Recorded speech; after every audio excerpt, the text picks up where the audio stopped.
Never on schedule, but always on time. That was a famous quote. Let me know if you know who said it. But it was also very apropos. Let me explain. Paul Calvano and myself were talking shop.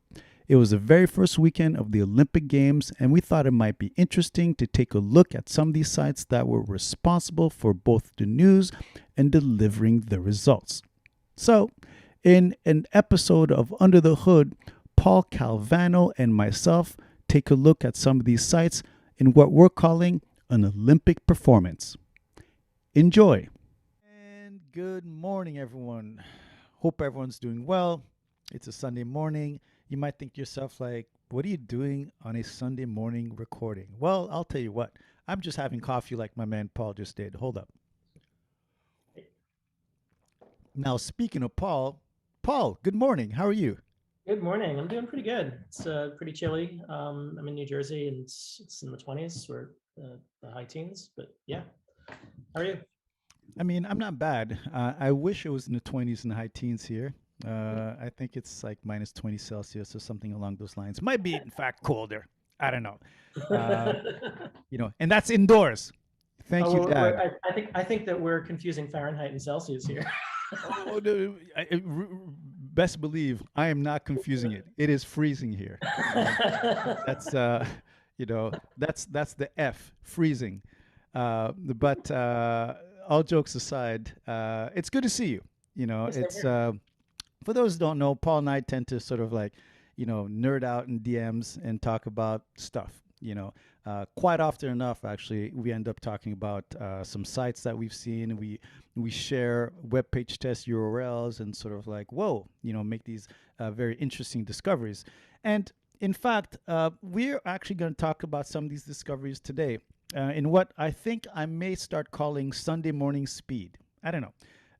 Like I said, it is Sunday, and we were talking about this last couple of days, and we were thinking like, oh man, we should record a quick little audit. So, quick little audit it's going to be. So, where do we start? Well, today we're actually going to talk about something that everyone's pretty much aware of right now, which is the Winter Olympic Games. They started just a couple of days ago, and I thought to myself, like, man, the only touch point for many people around the globe is going to be the website, simply because, or websites in general, simply because the time zones are going to be weird. People will not be able to catch a lot of it live. So they will be going to the sites for details, informations, results, whatever they could cheer for. By the way, I'll be cheering for one person in particular. Haiti sent a downhill skier. Yes, the Caribbean sent a downhill skier to the Olympic Games. In fact, Jamaica did as well. I mean, like, what is going on right now?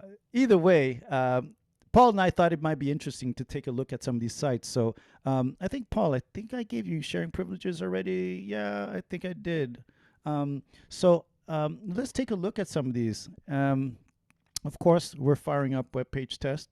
And yeah, I mean, I'll let you sort of take it from here. Cool. Great. Thanks, Honor. So, yeah, I'm going to run a web page test against the NBCOlympics.com website. And so what I'm doing is just using the default settings for running a test against the mobile site 4G from Virginia. So I'm going to go ahead and click Start Test, and we'll wait for that to finish. Well, while that's going, just kind of quickly looking at the UI, one of the things I noticed is that you notice the advertisement like just pushed everything down. So that was Yep. an example of a cumulative layout shift, and that's, I think, a fairly easy fix. If the advertisements are the same size, they can just increase the CSS layout so that there's not as much of a layout shift there. Mm-hmm.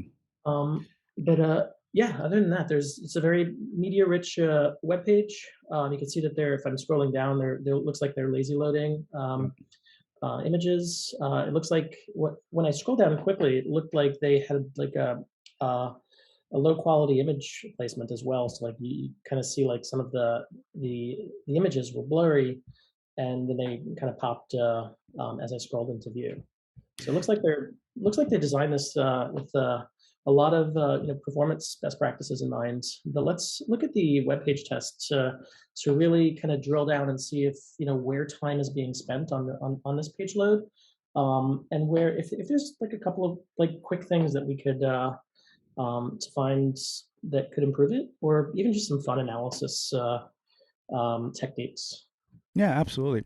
And that's one of the reasons why I love to look at these sites in a sort of like timely fashion. The Olympics started, like I said, a couple of days ago, and obviously they've been working on this for a little while. But as you mentioned, these are going to be media-rich sites. And not only that, they're also going to be sort of responsible for fairly frequent updates. So we'll be potentially faced with some who knows, some caching issues, something of the sort. But that's again the reason why I like to take a look at these on on my spare time. But that said, let's take a look at some of these results. Sure. So looking at the film strip and some of the high level metrics that you can see here. So the largest contentful paint is quite large. It's 16 seconds in this particular measurement. The cumulative layout shift was fairly large as well. The first contentful paint was actually fairly fast compared to, and there's this huge gap between first contentful paint and largest contentful paint. So the one thing I like to do is try to figure out what's going on before that first contentful paint, and then what's preventing that largest contentful paint from happening sooner.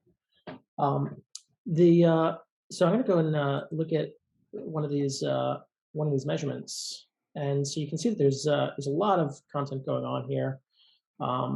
There's a lot of you can see a lot of the images are really small.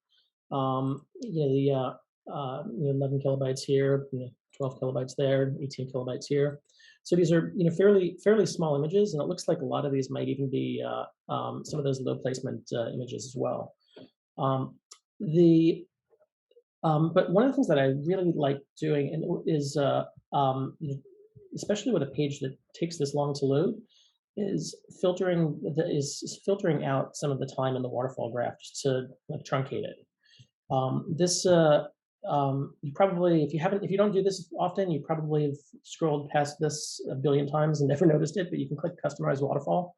And then you can actually go and make changes to the waterfall view. And so, like, for example, I can say that I want to look at the first, let's look at the first 6 seconds of this load time. Now I can see like what's going on like before that first contentful paint, which is right around here. What else is going on during this page load that might be kind of slowing some things down? They're doing a couple of things here, like it looks like they're probably preloading fonts, and you can see that they're loading some of the critical CSS very early in the page load time. There's a couple of third parties here, the cookie law as well as Lightbox CDN. Mm-hmm.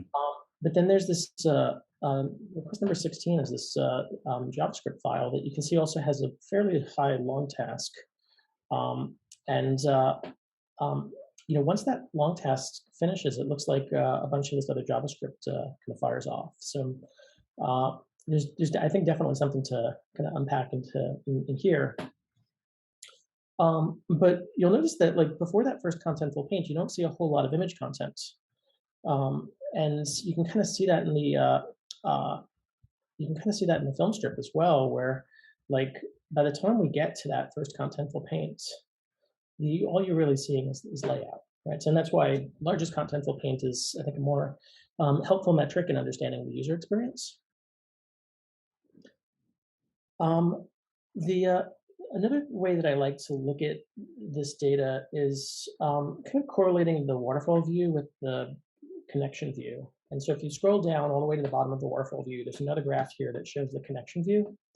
And what I like to do is kind of look at let's say we're focusing on a particular metric, like largest contentful paint, which is this green dotted line.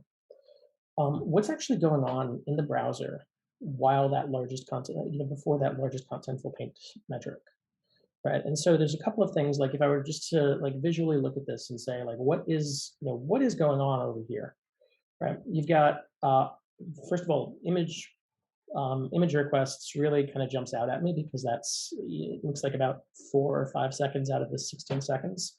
So Hmm. almost a third of the time is spent downloading images. Hmm. Um, and then you can see that there's also this fairly steady block of time that's being spent waiting on API responses. Hmm. And I think that some of these API responses might, maybe timed in the sense that they're taking a while to load. They might be. I'm not quite sure exactly what's going on here, but I guess that's what we're here to do is like pick this apart. Looking at the first one of these, I can see that this is 50 kilobytes, and it is gzip compressed. It would have been 539 kilobytes otherwise. Um, and I can also see that, so it looks like they're using Drupal and it's cached here. It's cached for a very short amount of time on the browser. Hmm. It looks like it's cached at the CDN as well. So they're,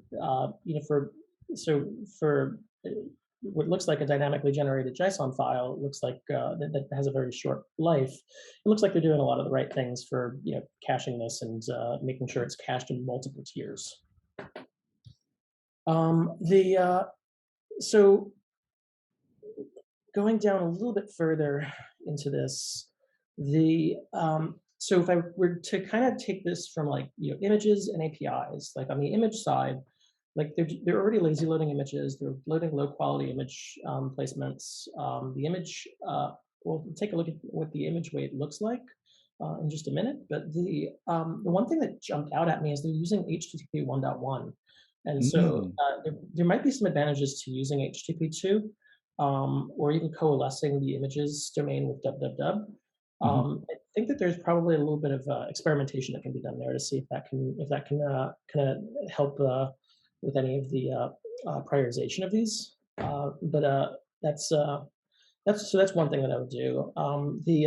The lazy loading for a lot of those images is definitely already in place, and it looks like if there's just a large volume of small image requests, which these like small slivers of bytes being delivered kind of makes me wonder if that's what's going on here.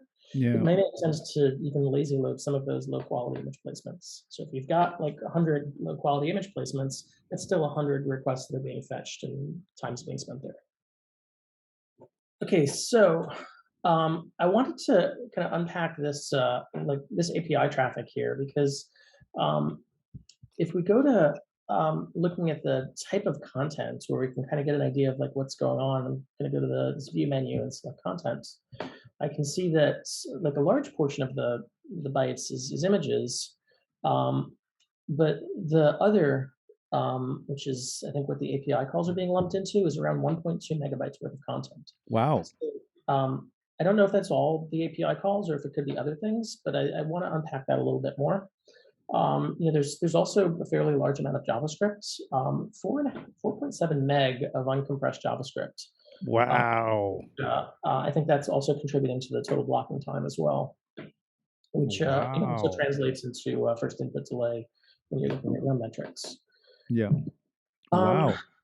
But so what I usually do to kind of go a little bit deeper than this is download some of the files, right? And so if you go to the export menu, Mhm.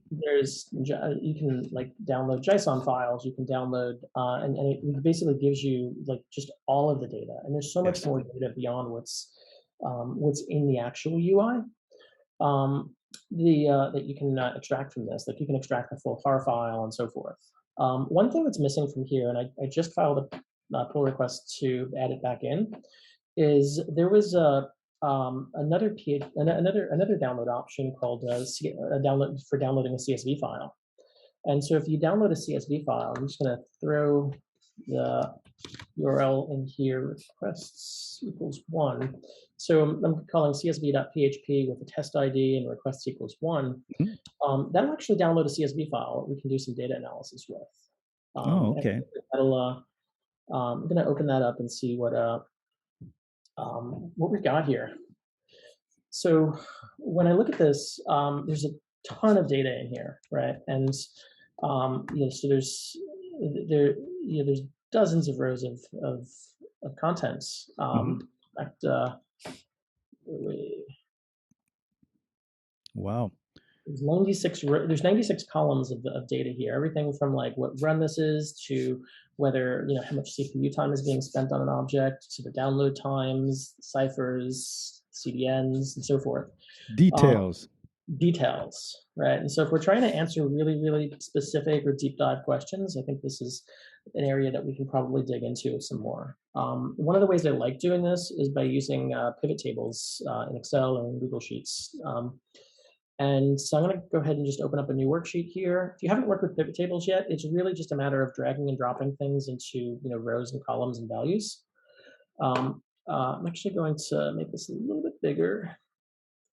Move the some of the So little, basically, what you've done right now is gone into, so essentially, the web page test, UI is there to sort of surface some of the, more sort of like pertinent uh, data. But now you've gone in and downloaded the entire trove of data for this one profile, yeah, and we're going to sort of like organize it, I guess, in a particular way that we want to sort of analyze said data. right. So for example, let's say I take a look at the different content types as well as the different test runs. There's 3 different test runs, Hmm. right? And then I look at the number of bytes that were received Hmm. by the agent. Where is that again? Here it is, bytes in. So I'm going to throw that into here, and that is displaying the sum of the bytes in. So what I can see here, and sometimes just changing the number formatting here is going to be helpful for visualizing some things. But what I can see here is that they're delivering WebP, which is Hmm. great. So they've got a combination of images for JPEGs and WebPs. I can see that there's some JSON requests over here, but they're fairly lightweight. Hmm. This API vnd.api plus JSON seems to be where a lot of those bytes are taking place, and you can see that that is fairly consistent between All the runs. all the runs. Now, I'm going to actually go and throw the hosting here, and this is where it starts to get really interesting, right? So like I can, let's say, for example, I want to just focus on one of these runs, right? So I'm just going to choose the first run, and now I've got all the different hosts, and I'm going to put content types across the top here. And so now I can actually see all the different hosts that we have requests for and the different content types. What I can do is if I go to the total columns, I can actually sort, just right clicking. I'm going to say I want to sort largest to smallest. And I'm actually going to do that for the rows as well, so that I can sort both of these by largest to smallest and see like where most of the bytes are taking place. And so now I can see here that like 2.7 meg of images um, on images.nbc Olympics, 1.1 of NBCOlympics.com, 1.7 on media.nbcwashington.com, and so forth. Um, but So if I'm looking at this correctly, we mhm, have the JPEGs are coming from one URL. one host. WebP is coming from a different one. Mhm, correct. Wow. Okay. So they've basically split that up into actual formats, which is again, it's just the discovery there, because basically apparently images aren't chummy chummy. Right. Now, if I take a look at just so now I'm filtering just by NBCOlympics.com, right? Because ultimately, like if we're going back to The JSON file. to Oh, the okay. so if we're going back to that connection view, uh, I really want to understand what's going on over here. Yeah. So now I'm filtering by NBCOlympics.com, and Yes. I'm filtering by the specific content type in here. And And we so can. I can see that this application VND API JSON is the largest one. Now, I'm actually going to go and drop the full URL into this as well, so that we can actually look at each individual request. Um, And so now I can see, for example, the different JavaScript files, and I'm going to close this so that we can see more of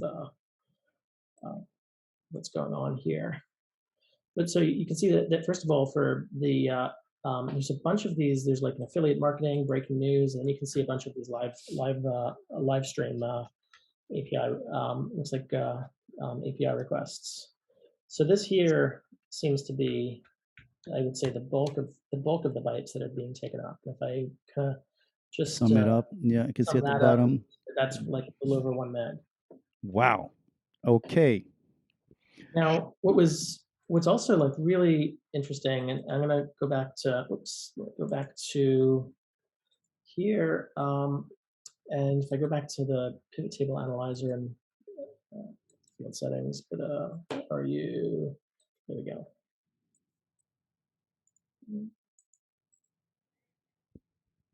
Pivot table options. No, that's not it.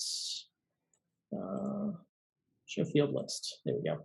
So if I go back to the show field list, what I also want to do is take a look at the total number of uncompressed bytes as well. So how much are we loading? And I'm fairly certain that there's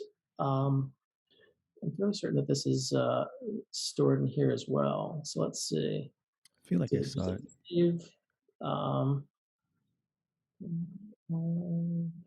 Okay. Progressive.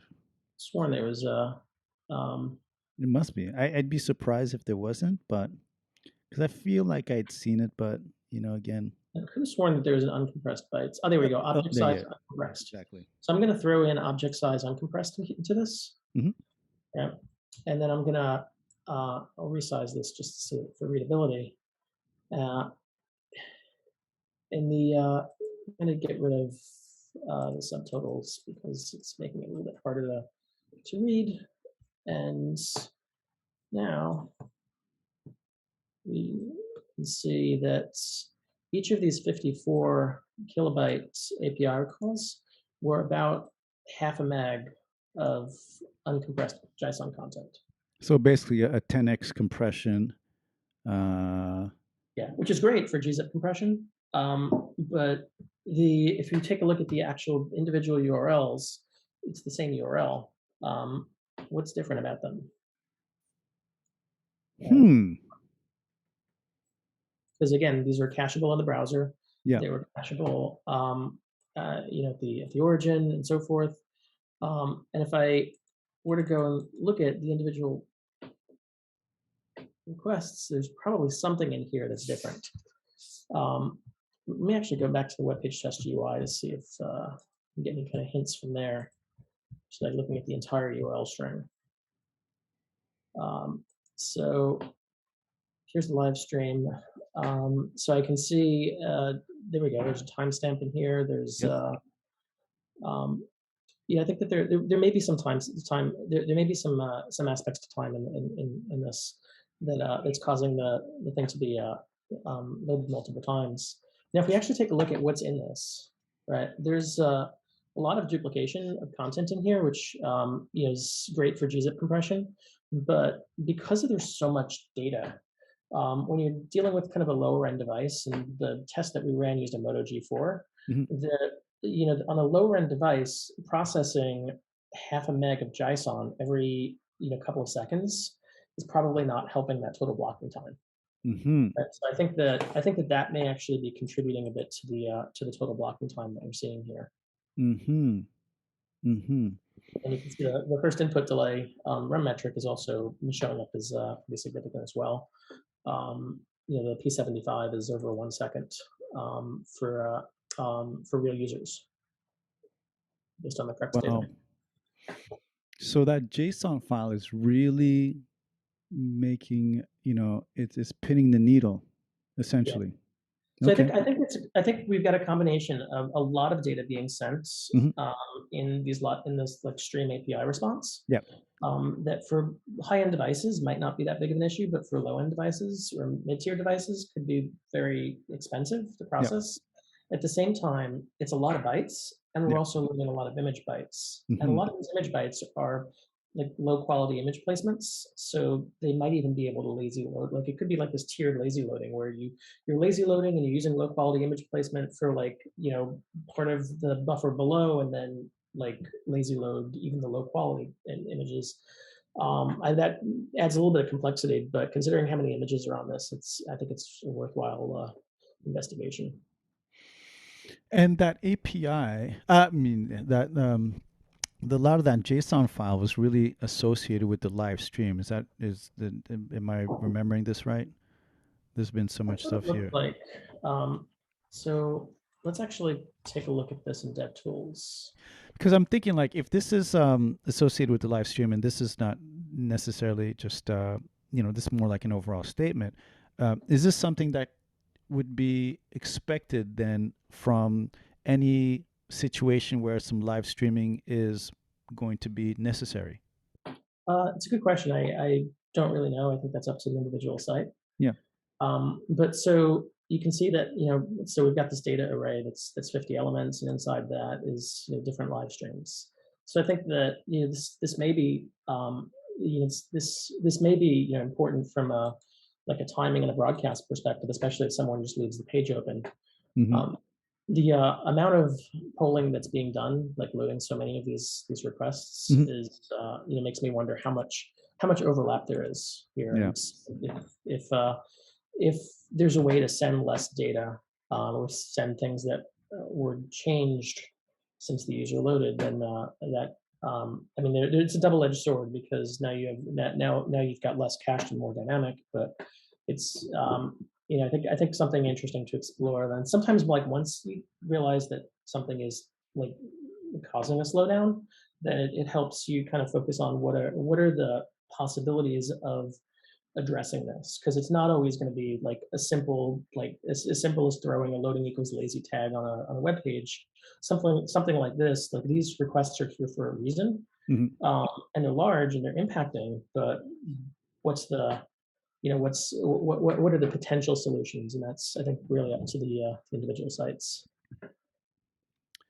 I mean, it's clear that something along these lines of a mixture of, well, these big special events, this is something that they need to prepare for, I mean, and sort of like beef up, because there is a lot involved in creating something of a friendly user experience, in getting, meta results, and that's why, I find these sort of endeavors super interesting, simply because again, we're looking at a situation where this is likely going to be something that people go check out for results, and this is fresh out the box. So having the Olympics starting just 2 days ago, so I really want to for us to take a look at what exactly they're doing under the hood to make sure that things are running as smoothly as possible.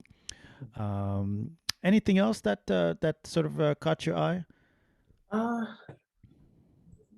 Particularly off the top of my head, I mean, Yeah. there's a lot to investigate. Yeah. And so the rabbit hole goes so deep with web page tests. Yes, So absolutely. we could spend another 2 hours here. Absolutely. And you We know only what? got through one site. Exactly. And we're not even sure if we went through all of it yet. But here's, getting back to what you just said, we do certainly, surface a lot of metrics that, people could, create a story from right away. But as we've just seen in the last few minutes here, the details are so important. And you've been able to sort of go out and download a CSV of the entire trace, drop it into Excel. Who knew that, WebPageTest and Excel were actually besties, and you've gone in and really were able to just create almost like your personal dashboard to investigate exactly what is taking place, making these sort of like, these sort of, comparative sort of like analyses of certain data, just to see if there are correlations there. And I think that was fantastic, personally. And I've downloaded like JSON data a few times, just to be like, okay, I see what's going on here, but I never really thought of going down into that rabbit hole of the CSV and then dropping into Excel and pivot tables, which is, again, I think the secret sauce here. And that's awesome. Man, Paul, thank you very much for that. Sure. We'll have to take maybe come back and take a look at this another time. But for everyone out there, this is what we talk about all the time. Performance, web performance specifically, is sort of investigative work. I think that we can really get a picture of it.